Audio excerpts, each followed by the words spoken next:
I used a time machine to travel exactly 200 years back to America. The streets were completely free of any traces of modern life. Horse-drawn carriages rolled by, and people were rushing around in old-fashioned clothes. But the most shocking part, the people and events I saw there.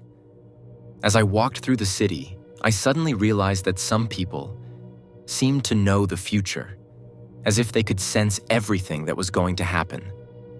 As I turned a corner, a newspaper fell right in front of me, and it had a headline that history books never mentioned.